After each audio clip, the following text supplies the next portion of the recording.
Give me a countdown to 3, yeah? أعوذ بالله من الشيطان الرجيم بسم الله الرحمن الرحيم السلام عليكم ورحمة الله وبركاته. Dear brothers and sisters and brothers, and welcome to the 5th episode of Ramadan Real Talk. Ramadan Real Talk is a series of much needed community conversations on critical issues that don't always get the airtime that they deserve, and tonight's discussion is really one such issue. We featured a diverse range of individuals from the Muslim community over the last week and a half on a range of really important topics which have had a fantastic response, and for that we thank you, our viewers, who have tuned in for all these episodes and have commented and left questions and so forth. So it's been a fantastic first half of the series, and we really look forward to your presence for the rest. Really looking forward also to tonight's episode, which promises to be an absolute cracker on the topic of drugs and addiction, breaking taboos to power recovery.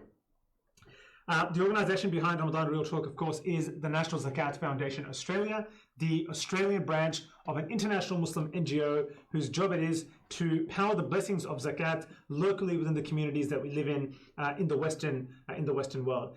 NZF recently hit a huge milestone, which was $10 million of Zakat distributed locally to help Muslims who qualify for the Islamic criteria of Zakat, and in a range of areas such as refugees, the homeless, widows, single mothers, orphan children, and the list goes on. And through the blessing of Zakat, NZF has been able to change the lives of these people, and its ethos and its motto really is that no Muslim should be left abandoned. And really, through the blessing of the third pillar of Islam, it has been able to do just that and pick individuals up and give them a chance at life where really they may have been left in very dire straits otherwise. And it's fantastic work that NZF is doing, and we look forward to speaking more about that over the course of the rest of the series.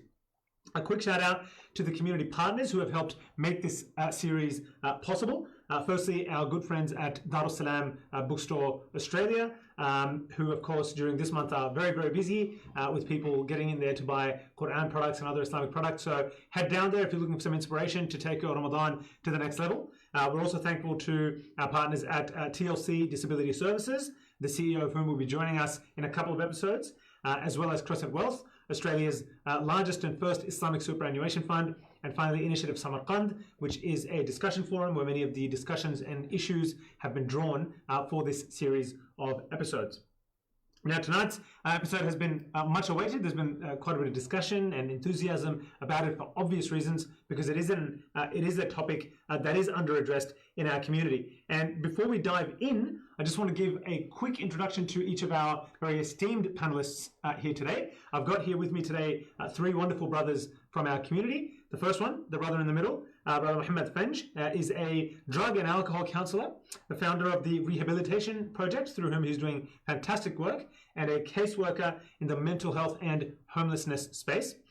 We've got Brother Keith Eliadim, who is a brother that has for many years played a pioneering role in bringing at-risk and crisis-affected youth and older people in our community together through a community-based model. He's worked on the gangs issue, for instance, and in drugs and substance abuse, being a mediator between conflicting parts of the community and offering recovery services and mentoring and guidance to youth who are at risk and are able to find solace and guidance and mentorship in him and the community that he has set up with a centre at Brotherhood Boxing in Greenacre, which is an absolutely fantastic institution that's helped change the lives of many, many people. And finally, we've got our good brother Tegu Shabahar, or Tegs as he is known lovingly. He is an alcohol and other drugs clinician and provider of rehab counselling through the wonderful team at Hayat House, a culturally appropriate, Muslim-centric, but also open to the wider community service, which helps people going through substance issues and substance recovery, as well as a behavioural support practitioner for individuals with complex needs. Brothers, Assalamu alaikum wa rahmatullah, and welcome to the show. Fantastic to have you all here. Really been looking forward to today's conversation. Now, I've sort of said a bit of a sort of copybook sort of spiel, but I think what I would love for our audience is to hear from each of you in a nutshell as to what it is you do, why you're passionate about what you do, and to get to know you a little bit better. So I might start with Brother Keith immediately on my left. Just tell the community, what is it that you do in a nutshell, and why are you so passionate about that work?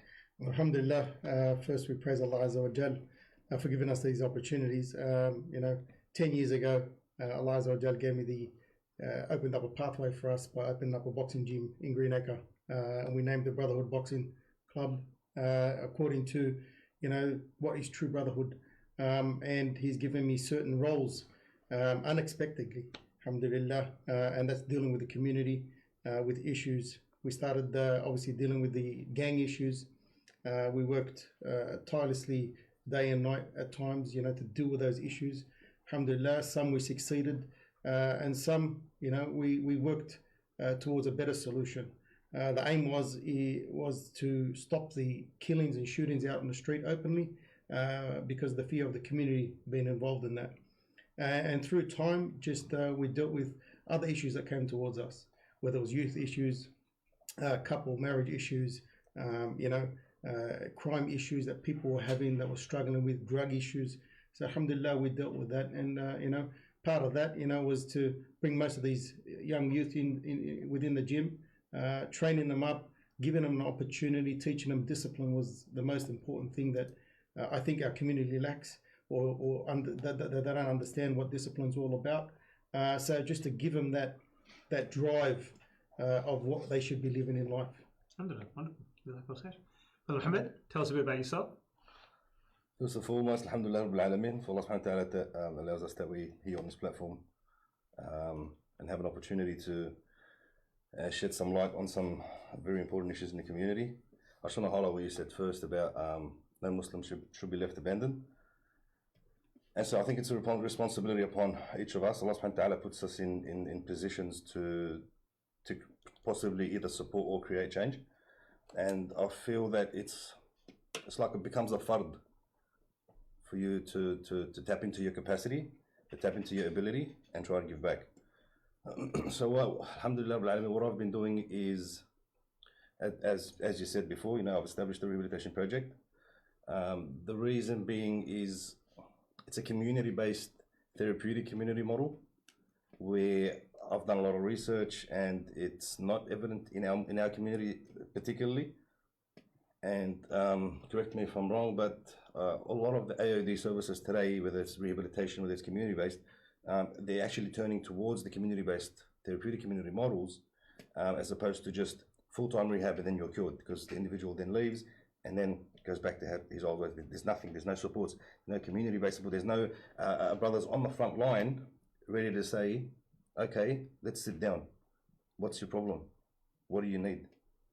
How can we get it for you, rather than you go get something else that's filling the gap or the void? And for that, like I said before, we each have to do our bit in the community in our own capacity to be bi'idhnillah ta'ala draw the dots. I just want to highlight one thing, inshallah, that the result is never on us, akhi. The result is never on us. The result's always on Allah subhanahu wa ta'ala. But the effort and intention and energy is our responsibility. And the rest is on Allah subhanahu wa ta'ala. But the text. I just want to give all praise and thanks due to Allah. So just a quick bio about myself. So I grew up in the local streets of Sydney as well. Quite young, alhamdulillah. I grew up with different nationalities and growing up in a very multicultural society. I was already exposed to that fast life and that carefree life where, in fact, we were exposed to drugs and alcohol, the partying scene. Drugs was readily available.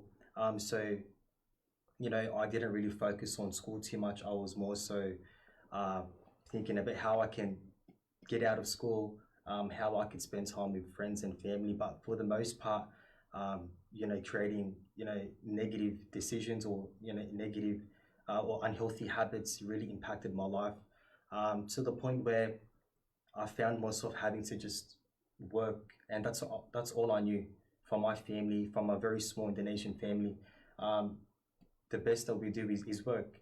And so from then on, I had to really explore myself and my goals and my aspiration into what person I wanted to become, not only for myself and my family or my community, but what can I do to please Allah Azza wa Jal. And so basically, it led me to working multiple jobs, working as a labourer, landscaper, working at the airport as well as a courier driver. And I noticed that I was very unhappy with myself at that time.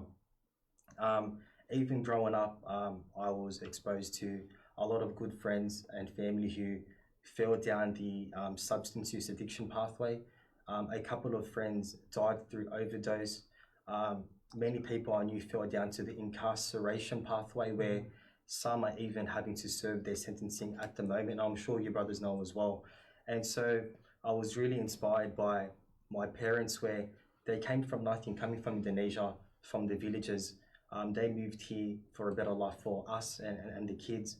And so, they really motivated me to engage in studying. And to be honest, studying was the last thing on my mind. It wasn't for me. But subhanAllah, Allah Azza wa Jalla gave me that drive to just give it a try. That's all it is. Just give it a try, attempt it, and then just see how you go. So I initially started as studied a undergrad in sports science.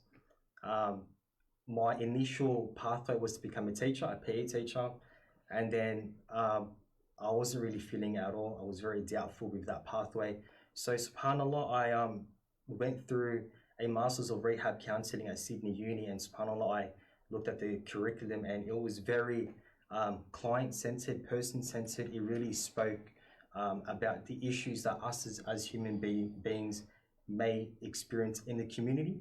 And to be honest, I never looked back since, and it actually inspired me to continue studying into my third degree, which I'm completing a master's in addictive behaviors at Monash University. So alhamdulillah, I'm very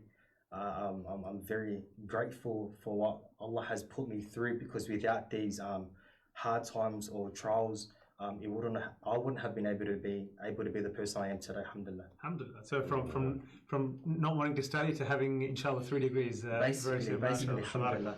Allah may Allah increase you. I mean, so, brothers, thank you. I mean, very inspiring stuff, and alhamdulillah, all of you are doing incredible work, and we hope to bring some of those insights out in today's conversation. So I'm actually going to start with you, Tegs. And the way that I've structured today's discussion is that there's a lacking in the community of understanding on this issue, and we really want to bring certain issues to the fore, which a lot of people just might not understand the complexity of. So bear with me as we sort of work through some of those, and I'm very much looking forward to seeing what light you brothers can shed. So Tegs, let's start with something quite basic. At its simplest, what is substance or drug addiction?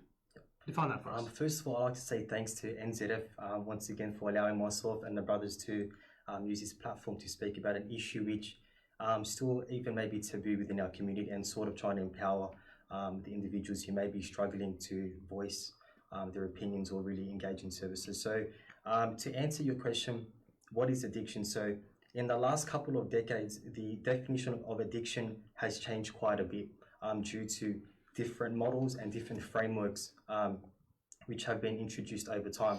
But the most current and up-to-date definition is that addiction is a chronic medical disease which is treatable, which has complex interactions with the circuitry of the brain, so how we process our cognition, as well as its association with genetics, which has a major role in substance use addiction and certain behaviors of it, as well as lived experiences, which could even be through trauma or whatever it may be. So a distinguished feature of addiction itself is that those who may have a substance use addiction or a behavior of addiction may feel compelled to use that substance or perform that sort of activity, having well known the effects it does to them, the harmful effects, both physically and physiologically, as well as the mental, emotional, and spiritual pathway. So as the person or as the individual who struggles with addiction, they may find themselves increasing in tolerance as the body adapts to a certain response, which they may find themselves having to increase that tolerance to get that hit or to get that same sense of euphoria that they've gotten the first time, whether it be the first pipe they cracked with ice, or the first line they snorted of cocaine, or, for example, the first marijuana hit they've used through a bong, for example. So oftentimes the individual is trying to chase that same response from the first time and trying to imitate the response. However, what they find is that their tolerance levels increase and the body adapts to those changes, which they find themselves having to use more and more and more to get that same response. Great. So on that note then, the natural next question is, let's take a step back. Like if we were to sort of define broadly the different types of substances or drugs to which addiction occurs, how would you break them down? And this is because, you know, many people hear these names of drugs. There's marijuana, there's cocaine, there's ice, there's heroin, there's steroids. What are some of the, if you were to sort of draw out the buckets for us, what would they be? So basically, substances can be classified into three categories.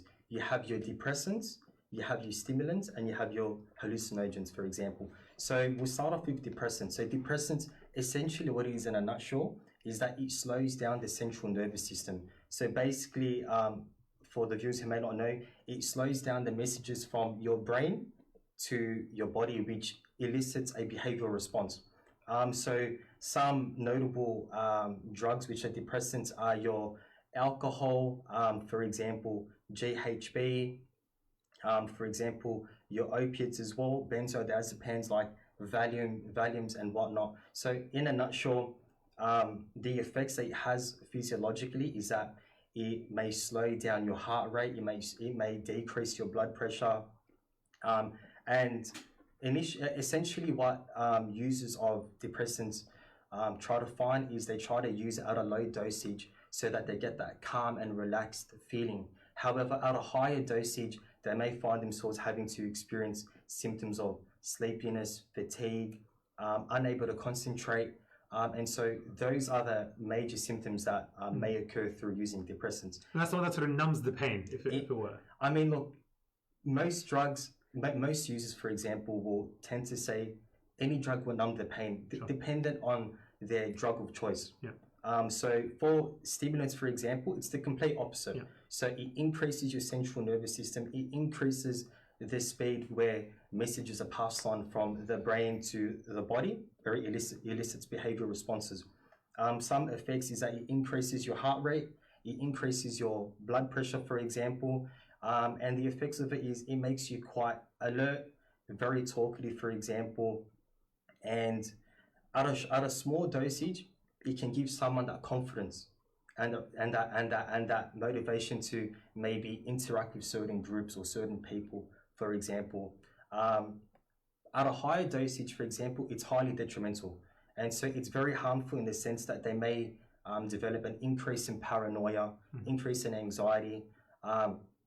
It can, for example, lead to health issues as well, where it can affect your blood pressure as well as the anatomy of your heart. Yeah. So that's the second category. That's the second. And your last one is your hallucinogen. So what that is that it distorts the way you perceive certain things, or it distorts reality. And how it distorts reality is through impacting your senses. So the way you see things, the way you hear things, and the way you speak of things.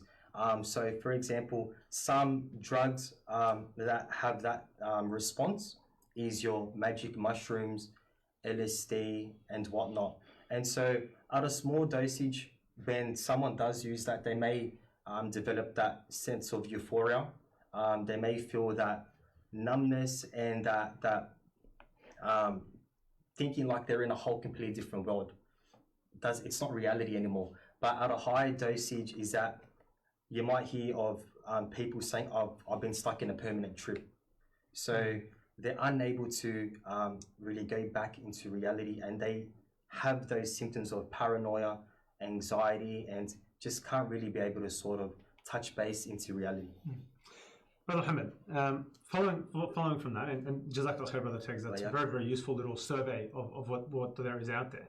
In your practical and lived experience, why do people turn to these drugs? What are the range of reasons that may inform the motivation that a person has to take something for the first time when it is broadly known in society that they're bad for us? So why? Why do people do it? أعوذ بالله من الشيطان الرجيم بسم الله الرحمن الرحيم. I think as a human being, as in general, we always need something. So it's fitrah for a human being to want to connect. It's fitrah for a human being to want to socialize. It's fitrah for a human being. Fitrah is the natural disposition, of a human being. And so, unfortunately, in the structure of the society we live in, those needs might not be met in a healthy way. Family problems, school problems, iman problems. So when there's, and if you look at the cycle of addiction, the internal need or internal frustration, some psychologists start with that, or sociologists start with that. And then the cycle of addiction continues. So they use drugs, they crash, they regret, they forget, crave, trigger, fantasize, go get, repeat the cycle. But at the core of this is that internal need.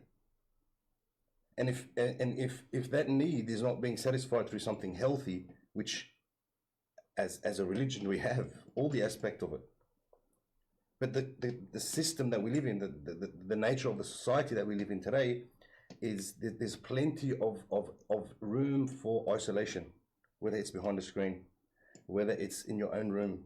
We've lost that sense of bouncing off each other, walking in the street, salam. There's constant interaction, there's constant communication. There's no room for you to feel that there's a need that needs to be filled. You're getting that emotional stimulation, that psychological stimulation, the physical stimulation, the emotional stimulation. So Allahu A'lam, obviously this is from my just experience and observations. You could start drugs for any particular reason. So it could be you're sitting with friends, having a laugh, having a joke, and you might have a certain status within that group, and if you don't take the lead, you're not in that status no more. If you don't jump off the cliff the first, you're not the, you know what I mean, so that's a small part of it, and that internal lead could be extreme trauma. I'm sure Tiggs can testament to that. It could be extreme trauma that someone needs to mask that, or they need to not want to think about that. That internal need could be connection, because everyone knows the opposite of addiction is connection. And so that internal need could be connection. And when you connect to a drug, it's a strong connection. It's because you can guarantee sort of yourself. Have you ever heard, Brother Faraz, I'll tell you, that sometimes you're bored or something, you look at your phone and you ring a brother that if you see him, he's going to make you happy. He's going to make you smile. You're going to connect with him. And so when we lost this connection with community, they know we can get that connection from drugs. Talking from experience. Tex, what would you add to that? And to add from that, the actual development of substances. So we need to look at, according to research, we need to look at the adolescent stage. And what is the adolescent stage? It's the transitional change from childhood to adolescence. So during the adolescence years, we're very susceptible to developing behaviors and certain emotions. And so, for example, according to research, one of the main reasons as to why people use, for example, during school at an adolescent year is because of just out of curiosity. They think that it isn't harmful. They may think that it's okay that the whole school is using, or everyone's using partying drugs. What they don't know is that the repeated use of any drugs or substances or any behavioral addictions is that it has an impact on the way we utilize our brain. So functionally with our brain is that the prenatal cortex, which is the front of our brain, is responsible for functions such as critical thinking and decision making. So what happens is when the children or when adolescents start to be exposed to that sort of stimuli, whether it's drugs, alcohol, pornography, or whatnot, what essentially happens is that it's developing new behaviors in that child to maybe engage in certain things. And this is also further reinforced with psychosocial factors where they may be impacted by their family. Maybe they were impacted through traumatic experiences such as, for example, physical abuse, neglect, sexual abuse, and it also even could be through social learning theory. So social learning theory suggests that people may adopt certain behaviors through just observing people. So I'll give you an example.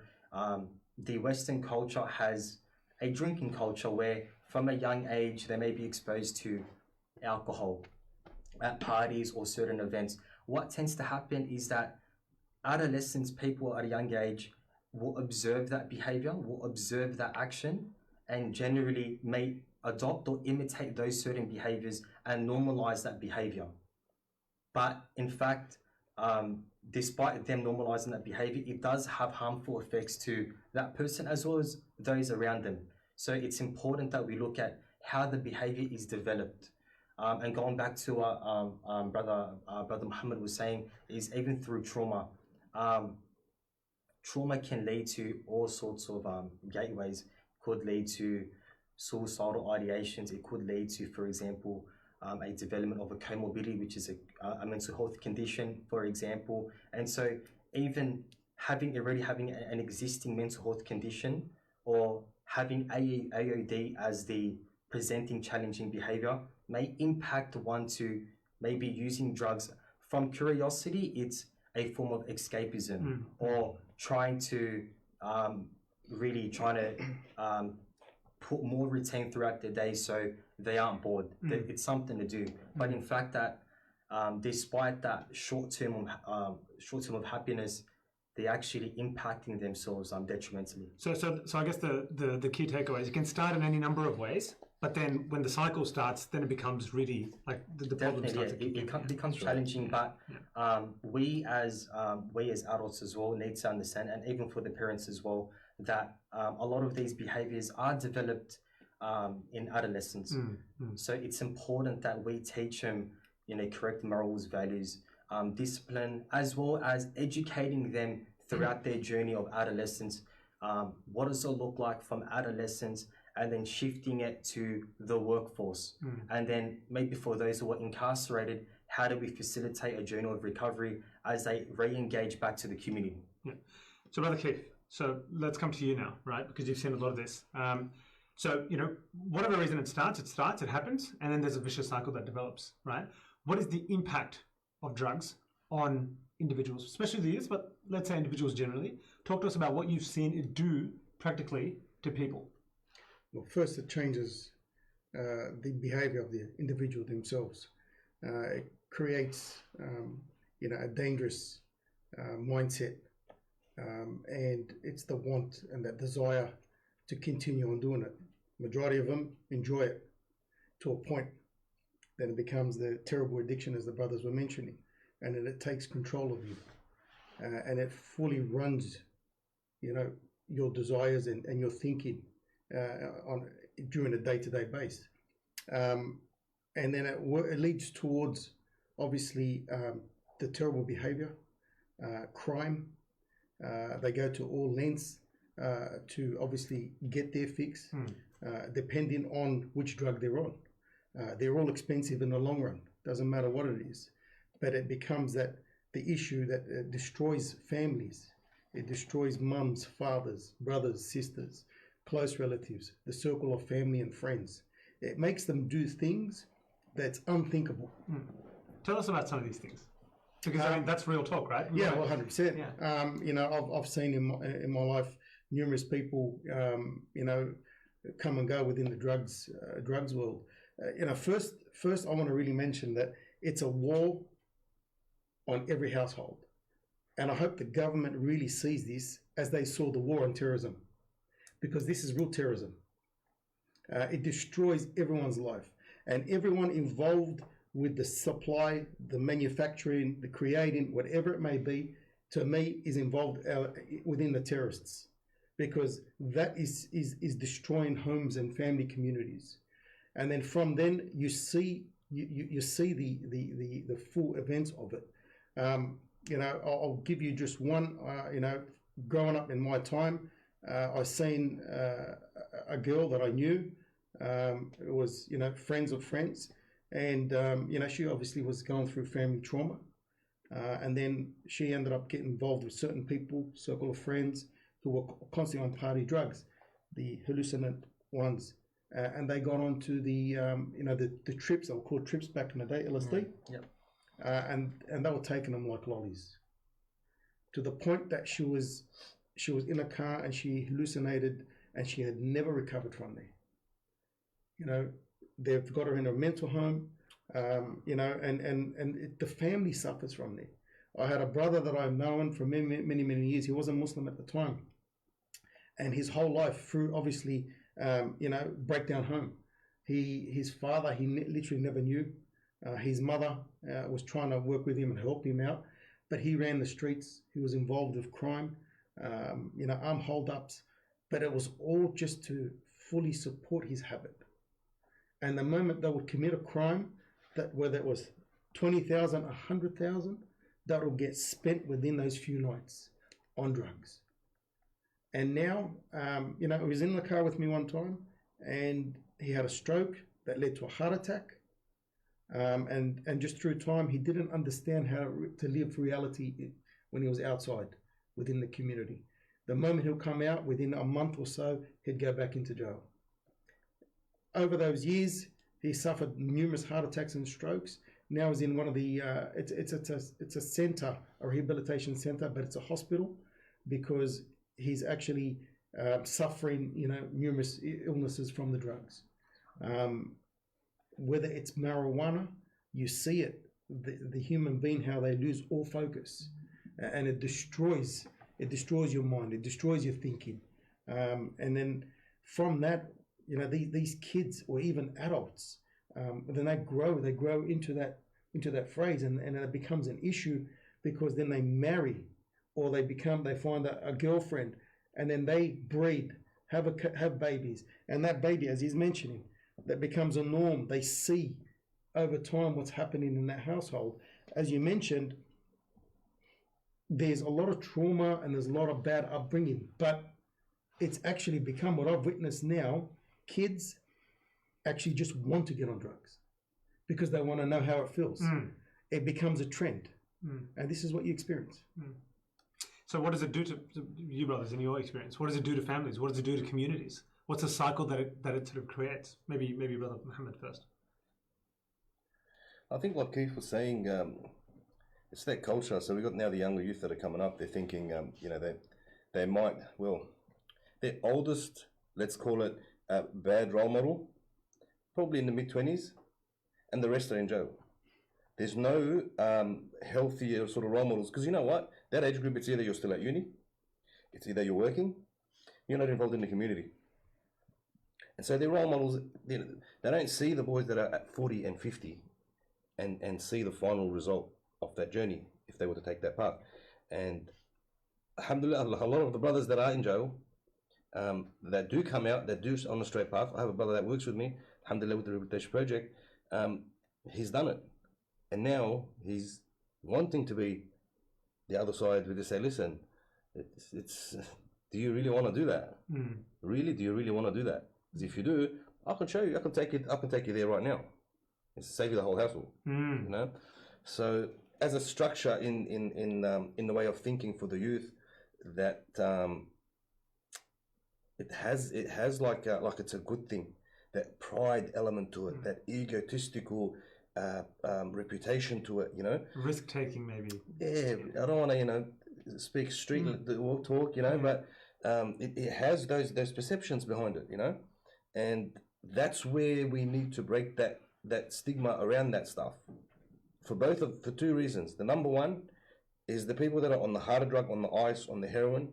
Like, okay, so what, you're on ice, you're on heroin, we can help you. Let's not stigmatize it and alienate. Come, no problem. And the other things, which is the drug dealing and the coke and this and that, it's like, no, it's not that glorified. It's not as you think it is. You got to remember in this context, and this is very, very valid to say, and it's very, very, very important because it gets misused a lot. Allah subhanahu wa ta'ala says in Surah Al-Ma'idah, أعوذ بالله من الشيطان الرجيم, إنما الخمر والميسر والأنصاب والأزلام رجس من عمل الشيطان. Allah then says, فاجتنبوه لعلكم تفلحون. That indeed the intoxicants and gambling, and it's all from the act of shaitan.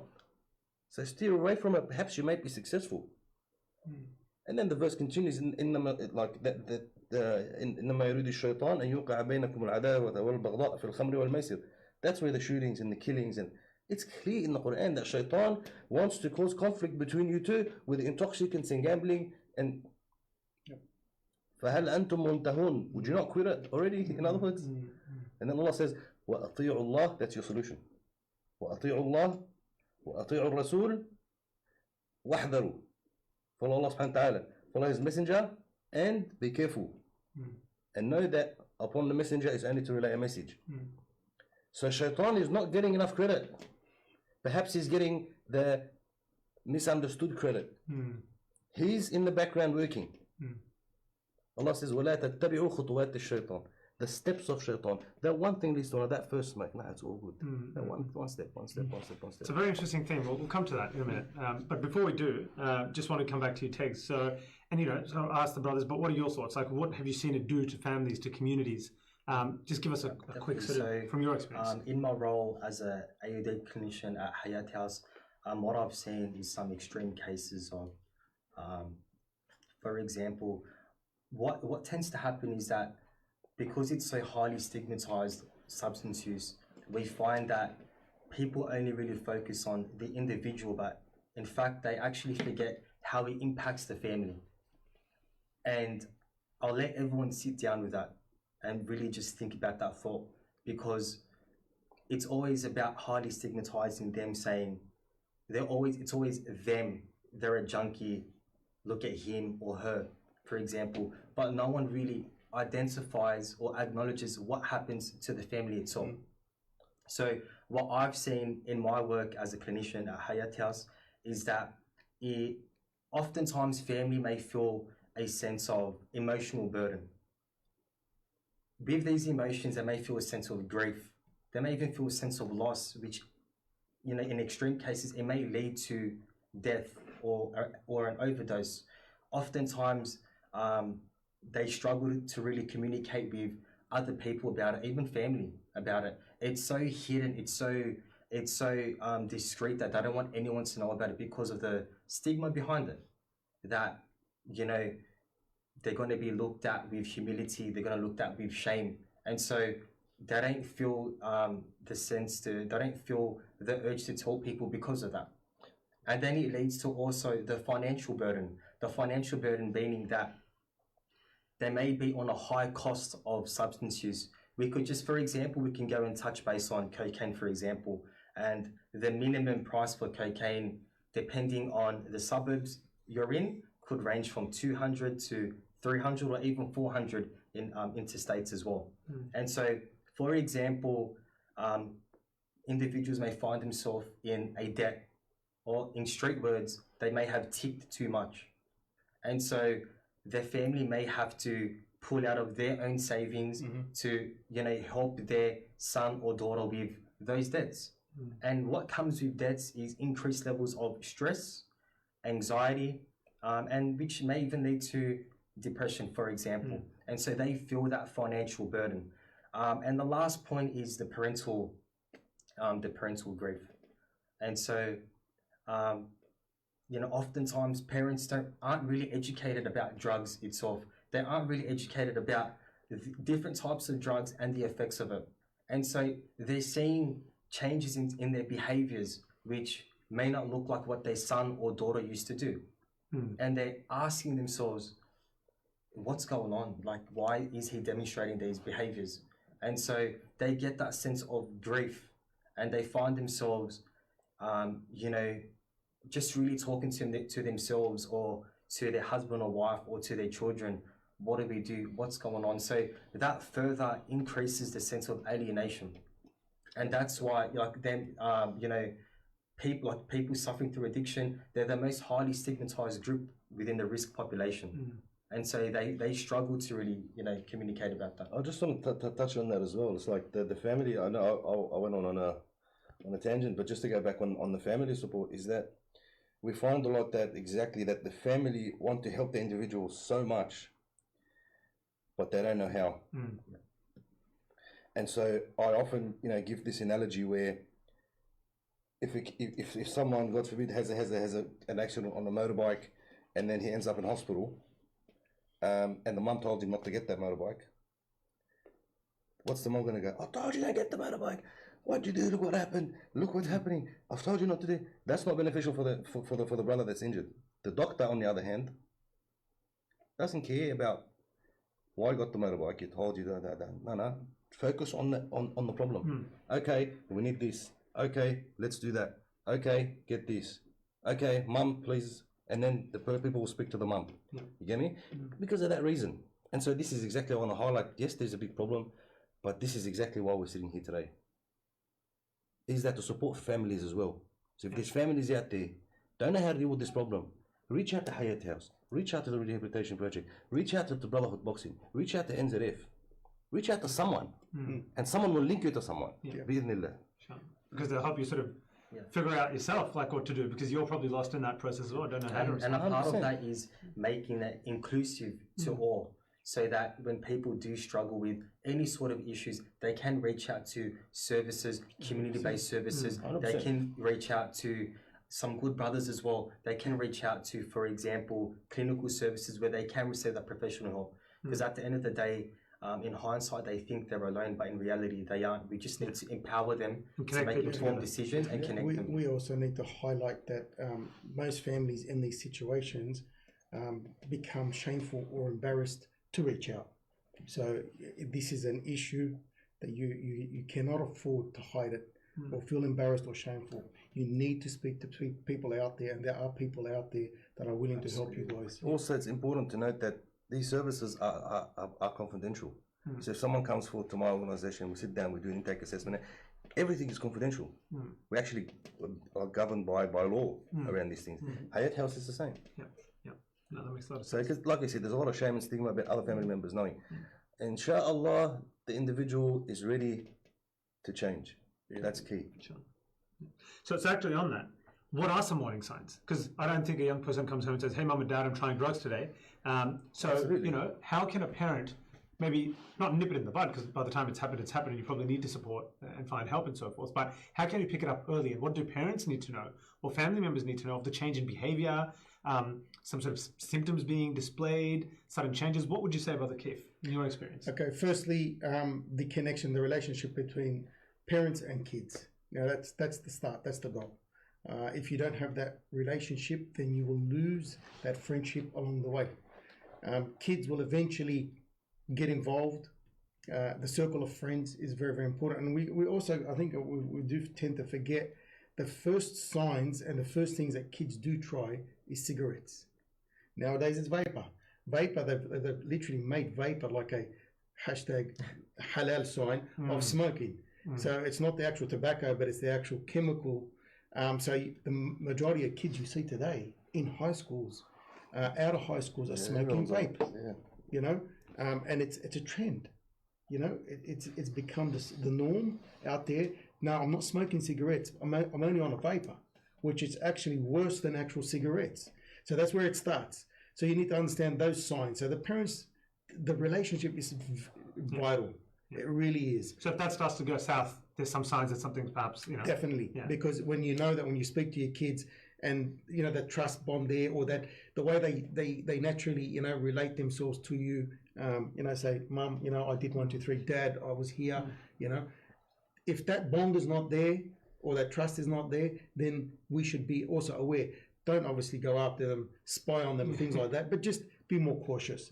You can focus on the next one. What do you think? Since you highlighted a little bit on the youth, I'll highlight on something else. Maybe perhaps just you know, if it's a husband and wife, or if it's a you know, mother and an older son.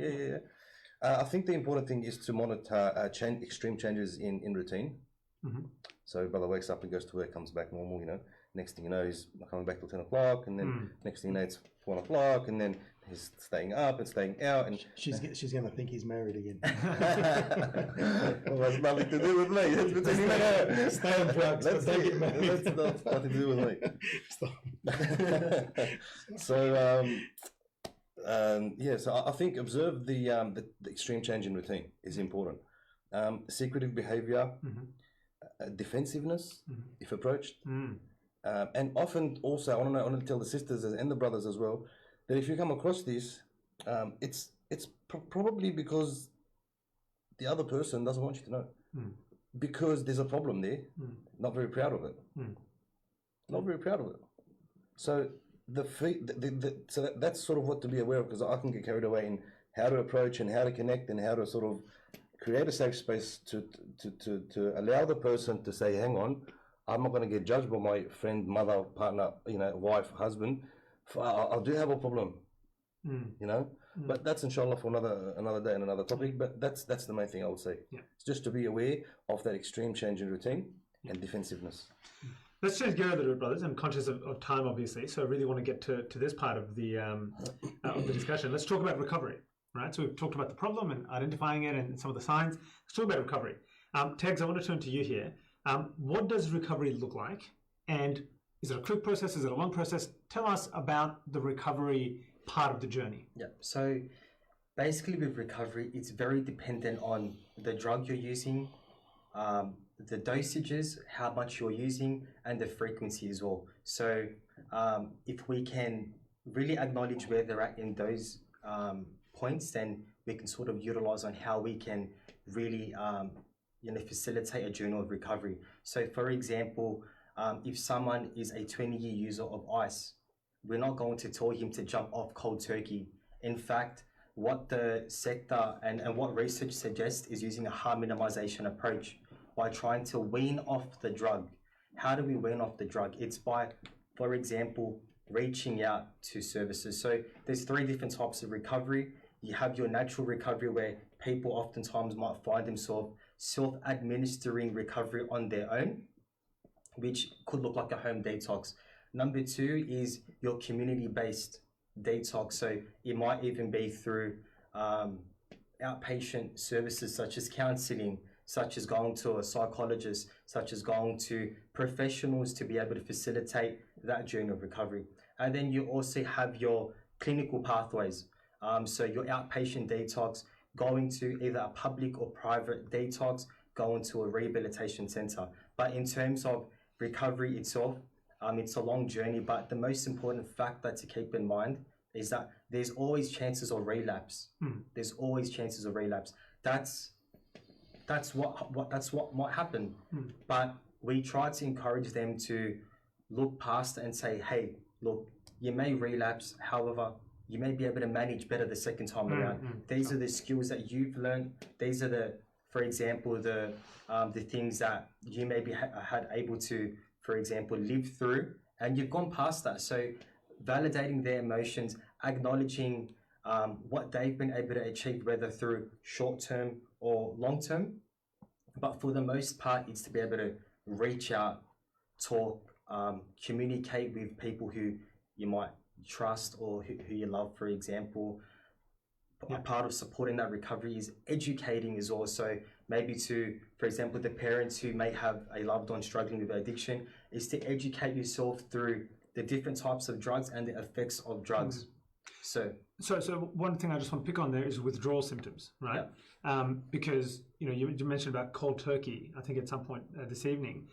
Tell us about why one can't go cold turkey and why physically and chemically, neurologically, it's actually more harmful than it is good. Absolutely. So tell us about that, because some people just say, can't you just stop? Okay, I mean, it's an addiction, right? So when someone experiences a withdrawal symptom, for example, neurologically, it's already rewired the circuits of the brain. To expect that thing. To expect that thing. And what we call that is a neurotransmitter called dopamine. So how we get dopamine is naturally you might get it through sexual intimacy, through going to the gym, eating your favorite food. You might get a sahlab from Lakemba for after Tarawih, for example. Camel burger. So naturally, we release dopamine, which is that pleasurable state or that reward or satisfaction or that motivation. But for example, when we're going through withdrawal, is that basically neurologically it's developed too many receptors that we're not producing enough dopamine to bind to those receptors. So it's completely exhausted. So that's why they may feel, for example, some severe withdrawal symptoms like vomiting, or they might call themselves, I'm going scat, I'm feeling very scat, for example, straight talk wise. And scat meaning loss of appetite or even an increase of appetite, for example. It could even be not only, for example, neurologically or physiologically, but even forming relationships. They may struggle to, form relationships because of their antisocial behavior. They may feel very sleepy. They may be bedridden for a very long time. So those are factors that we need to be able to sort of acknowledge. But in terms of withdrawal as a whole, it's dependent on the drug, it's dependent on the dosage as well as frequency. And there's also different chemical makeups for different sort of substances. Yeah, wonderful. No, thanks for that. So, Brother Muhammad, I wanted to come to a sort of theme that we were starting to explore earlier, which is the disconnect in the Muslim community between, let's say, religious advice and guidance, right? And you mentioned some of that, and the practical and psychological guidance that people need in the mentoring, right? So, you mentioned that at the core of it, as Muslims, we believe that there's a non-material element to this, the wasawis of the shaitan and so forth, that might tempt people towards that. But once the problem happens, religious advice is not necessarily going to help a person in that situation. And the analogy of the car accident that you used, the motorbike accident, is really, really good. So where is the skill set in the community at when it comes to our religious leaders and institutions, and whether they can be a source of help to individuals going through this and families going through this or not? Is there a disconnect? How do you sort of see this? I think we're going to the wrong person at the wrong time, perhaps, and expecting too much. Like Tegs was saying before, it needs to be, recovery is a holistic approach. So it's not just about the surgeon cutting and then fixing the problem. You have an anesthetist come in and think. You have to have an x-ray. You have to have someone ready to stitch you up. You have to have the nurses to drain the blood. You have to have the cooks to come in and feed you. You have to have the rehabilitation, after the surgery, after the injury, you have to have the continuous checkups. You go back to hospital. So it's this. If you look at this picture, how many specialists are involved? Then you've got the mum that comes in, Habibi, the emotional support. You get me? So I think to get your full answer from one I think that's not justifiable. I believe it's not justifiable. I think that there's not enough men of deen doing this work. That's what I think. And but genuinely qualified to do this work as well, right? I suppose you mean. 100%. Well, that's the trick, though. So the Rijal al-Din, the men of Deen, are qualified to do other things that for years through our society that had been very necessary for communities. But we find ourselves in the 21st century that we live in. We're in the 21st century, yeah? Am I correct? Yeah. In the 21st century, where we're facing so many other sociological issues that perhaps they never had to deal with it back then. So that ilm, that knowledge, perhaps not necessarily come down through the scholars, where they sat down and listened to their scholars and learned from them. So if you look at this, and if you look at that, the chain of information that has passed down from Rijal al-Ilm and scholars is not particularly this knowledge. And so it's important to validate this point that we need to understand, we need to get this knowledge and implement it from a culturally sensitive approach. So, and that's where obviously the latest research in the field and from all these fields comes in. SubhanAllah, I was going to mention this earlier, but I forgot. That 2019 there was a beautiful research done by a few members of the community with Sydney University and the Drug and Alcohol Advisory about what are the things that are lacking and that are barriers in the Muslim community to touch with services to get help.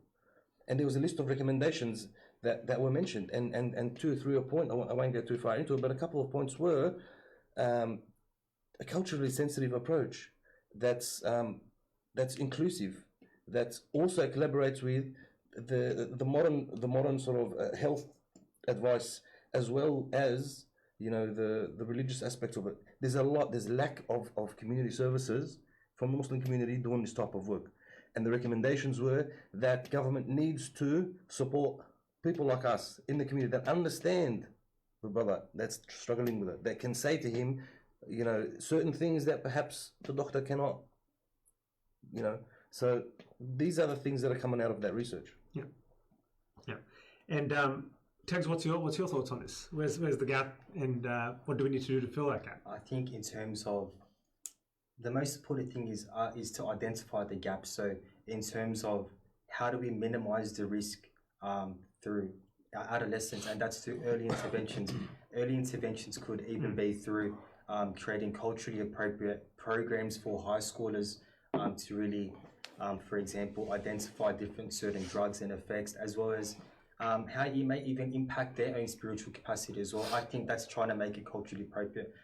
Also, to be able to build community treatment programs using organizations, or maybe, for example, masajids where people may feel comfortable to go to them. It's even just to reach out and talk to someone as well, and telling them that it's completely non-confrontational, non-judgmental, and it's a safe space for you to be able to talk about your issues. That's number 2. Number three is, for example, trying to reduce the stigma. And how do we reduce the stigma is by shifting from our culture. So oftentimes there is that stigma with drugs and alcohol where if you use it, you're a junkie or you're an addict or I don't want to talk to you, like you're not part of my family. It's really just trying to really understand what addiction is, what substance use is, and just trying to really provide supports for those people who may be struggling with that. And very, very basic, how can we, a part of reducing stigma is not only through policy making, not only through services, but even by the most minute thing, which is communication. And how do we communicate with a loved one? We communicate with them with a certain language that we're not trying to preach them or lecture them, but merely trying to just listen to their story. Because oftentimes they're hiding a lot of pain, a lot of guilt, Sit with them. a lot of shame, and that they've been able to maybe sit down with those intrusive thoughts for a very long time. So just being present with them and being able to listen to them using our active listening skills and not maybe using too many closed-ended questions. Why are you doing this or why are you doing that? But in fact, how about we use open-ended questions? For example, I see how this is impacting you. Can you tell me a little bit more of what's going on? So you're making them feel comfortable in engaging, really breaking down the situation itself. Even through the use of softness in the tone. So when we try to give nasiha, it's important that we time the response, as well as demonstrate the softness towards what we're trying to communicate. It's called wisdom. What we're trying to communicate. And even, the Sunnah Prophet Muhammad said, to speak to people at their level. So we're not better than anyone. So when we're speaking to a loved one, speak to them on their level. Really validate emotions, validate their emotions, because we don't know what they're going through, and they don't know what we're going through either, as a parent or as a brother or as a sister.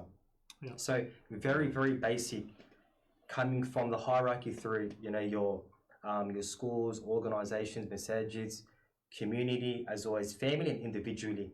But we could probably use it in a different time because there's so much that we can really touch base. But I believe those are the main points that we should really acknowledge. Here's a question that's coming from one of our listeners. And alhamdulillah, there's been a fantastic response to today's episode. I'll let you brothers read the comments for yourself. But one sister raises this question. I want a very snappy answer from all of you before we go to the final question for the episode, inshallah. I'm not aware of any residential drug or alcohol rehabilitation centers for Muslims in Australia. What, if anything, can be done to address this need? Should the focus be less on building mosques and centers and building more things like this?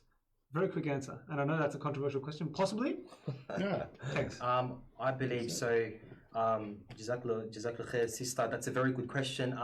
So in terms of detox or rehab centers, there aren't any culturally appropriate detox or rehab centers.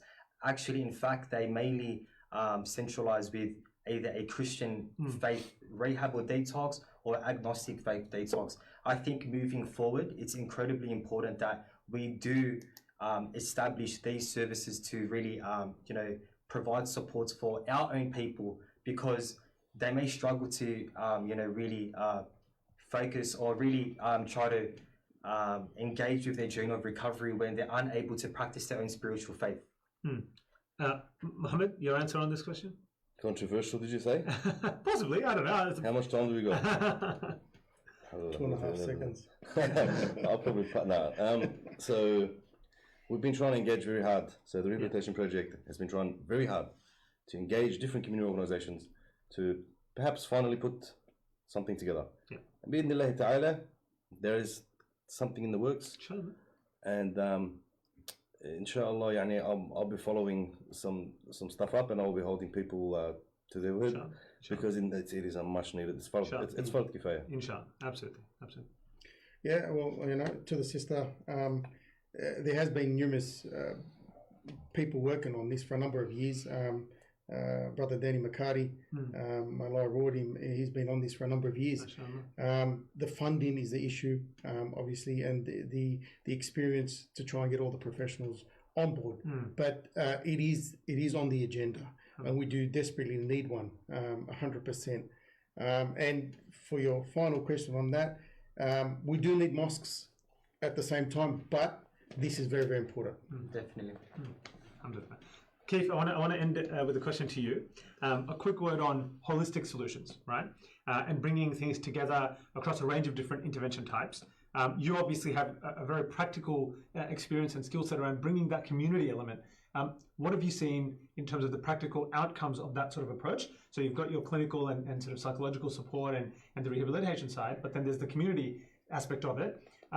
Not to take away from any of those, but how do you feel that impacts people in their recovery journey? Well, it's very, very important that people need to understand that you need to reach out to the right resources first. You know, there are services out there, and there's a wide range of them. You know, and the professionals are there for your support.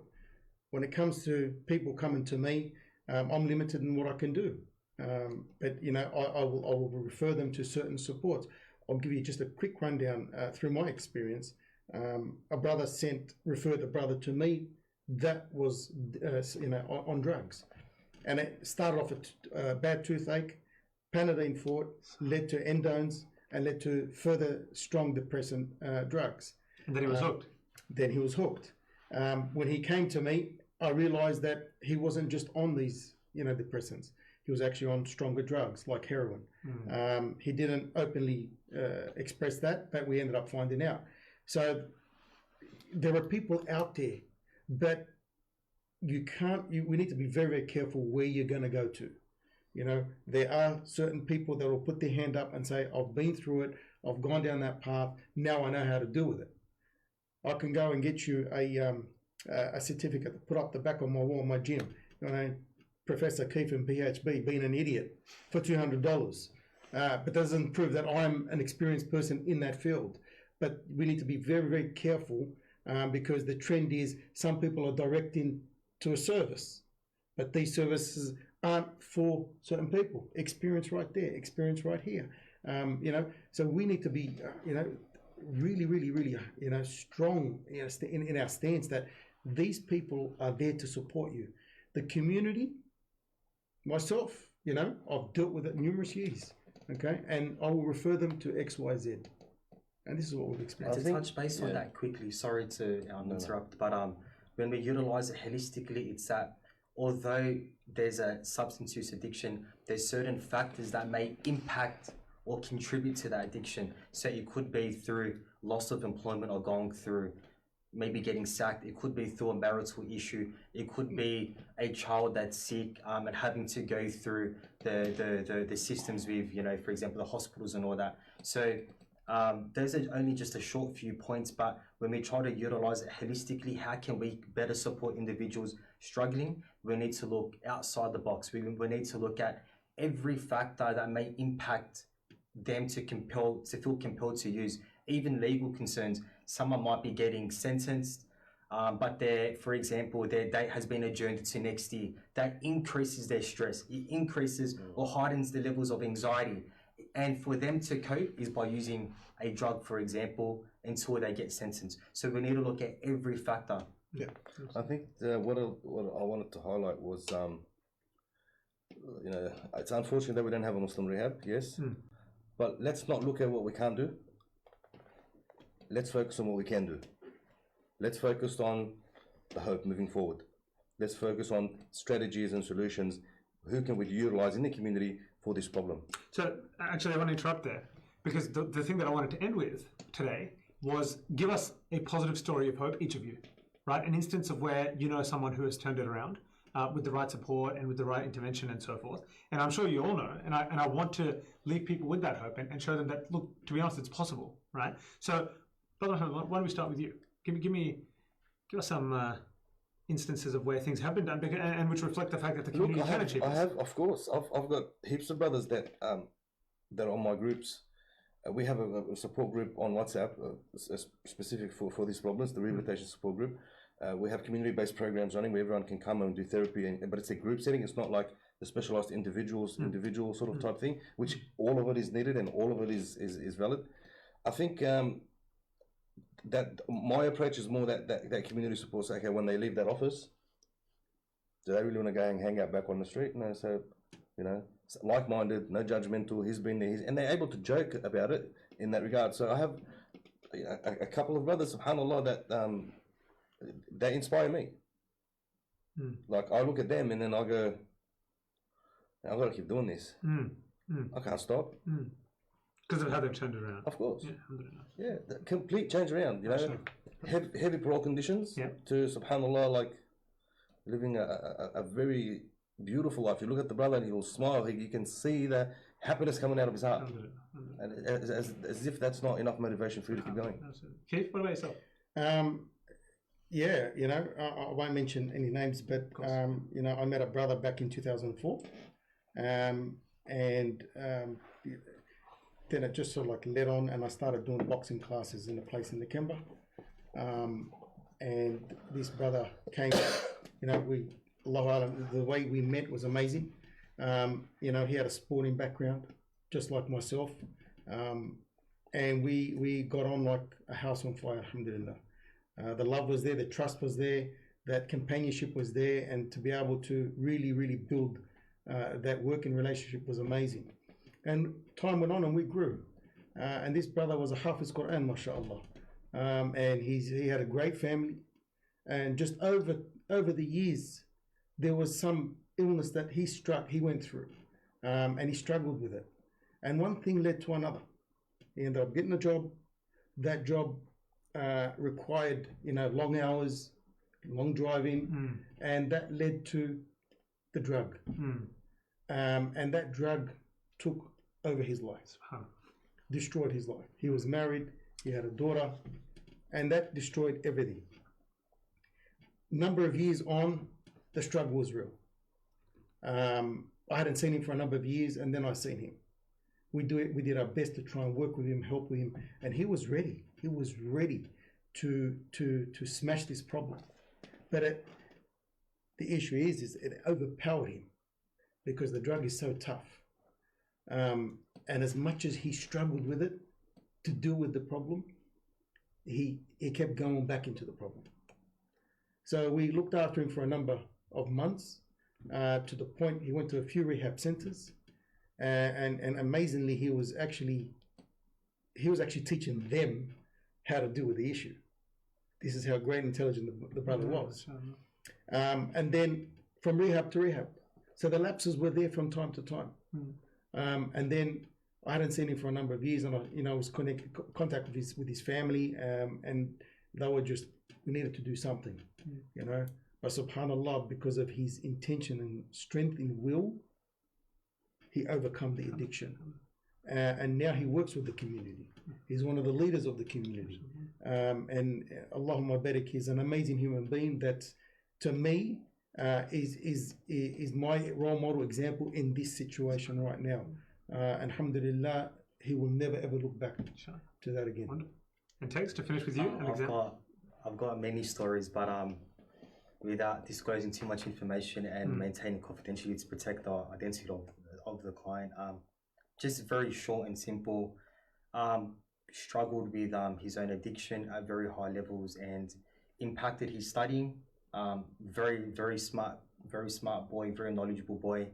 And basically, what I did as part of his journey for recovery is just really using interventions such as motivational interviewing, cognitive behavioral therapy, really trying to engage with him into exploring as to why he does certain things. And a part of that journey was, really trying to engage him with services. So an outpatient detox and rehabilitation center where the client was able to stay for multiple weeks. And as soon as he left, it's not the end of the world. I know what Brother Muhammad was saying was sometimes they feel like that's it. But in fact, I try to facilitate that journey of recovery through maintenance. So try to increase their motivation and the confidence to be able to leave detox and engage in services, and trying to really create supportive networks and forming positive relationships so that he's able to manage better in his journey of recovery. And alhamdulillah, he's been doing very well ever since.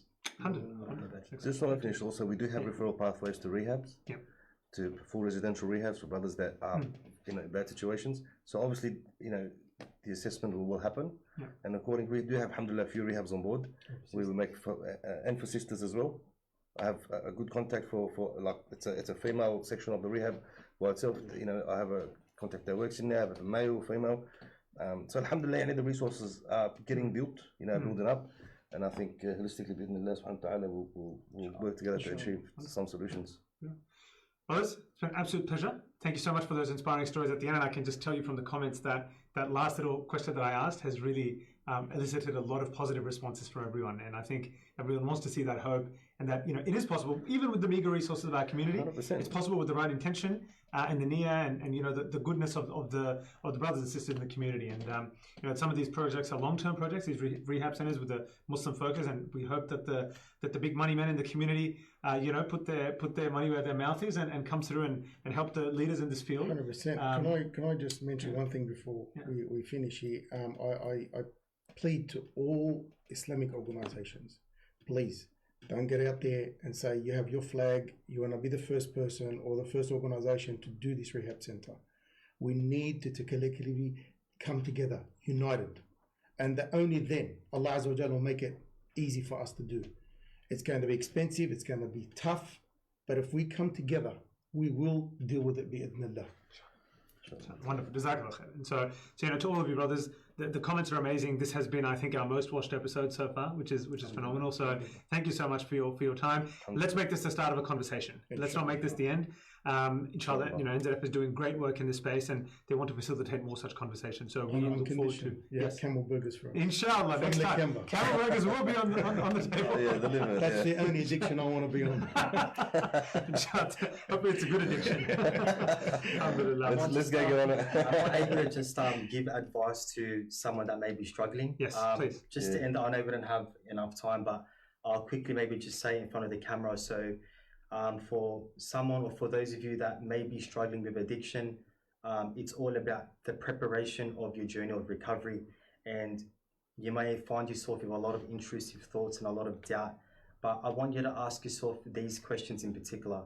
Do you find yourself do you find the drug itself impacting you in forming relationships? Do you find yourself stealing off your family to support your habit?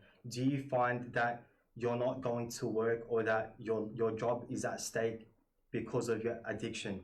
If you said yes to any of these questions, then I think it's time to admit that there may be an issue and to reach out for help. And we've got some good brothers here like Brother Keith, Brother Muhammad, that's able to help you to facilitate your journey of recovery. Number two is to reach out to the services that are available, like Hayatas, where you can find myself and my team. Other services such as outpatient detox, where if you're at crisis, engage with them.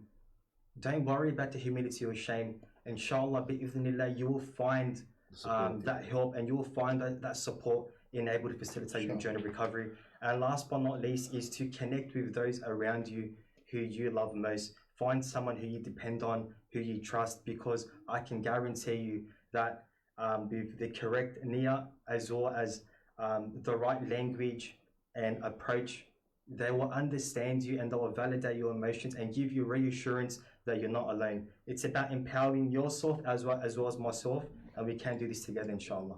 Thank you so much, brothers. Absolute honor and privilege to have shared this with you tonight, and for you brothers to have the platform to say what you've said. I think it'll be very, very important in kickstarting some much needed conversations in our community. So, well, I reward you, and what better time than the blessed month of Ramadan in which to have had this conversation, brothers and sisters. Just want to say Jazakumullahu khairan to all of you who have tuned in. We have had an amazing response tonight, and clearly this episode has touched a nerve in the community, and we hope to take this forward, extend this work, and double down on this particular issue, and really, get the right information, resources out to those who need it most. It has been an absolute pleasure and honor to have done this tonight. So, just one last sort of note before we leave it for tonight.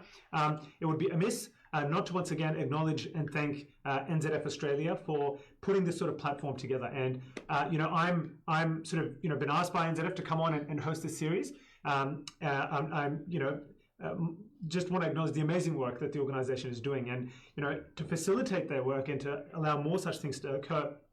Please do consider in the last 10 days of Ramadan this year to set up a recurring donation option with NZF Australia, where you can donate, whether it's $1 every day, 2, 10, 100, every single day of the last 10 days to increase your chance of getting Laylatul Qadr and hitting that most important night of the year. So you can head over to nzf.org.au/donate to set up that option. And when you see the work that they're doing, it is definitely something to consider channeling your sadaqah in those last 10 days too, because it is doing some very, very important work on the ground right here in Australia. Just want to say that we will be back in 2 days' time, inshallah, with another very important episode, another issue which does not get enough airtime and which we want to explore, and is somewhat connected to issues like this. On Tuesday night this week, 27th of April, we will be exploring why our brothers and sisters in the deen, especially the youth, quietly sometimes leave Islam without the community realizing what's going on, what are some of the reasons, the human factors, the real factors, whether it's drugs or hardship or difficulty or divorce or whatever, what's going on, how bad is the problem, what do we as a community need to do to deal with the issue of effectively apostasy, but from a very human-centered sort of perspective. So that's going to be an amazing episode building on this one and the others that we've had so far, and we look forward to having you join us on Tuesday. So once again, thank you so much for joining in. My big thanks to the brothers here tonight, and we look forward to being with you again in a couple of days. Jazakumullahu khairan. Assalamu alaikum wa rahmatullahi wa barakatuh. My dear brothers.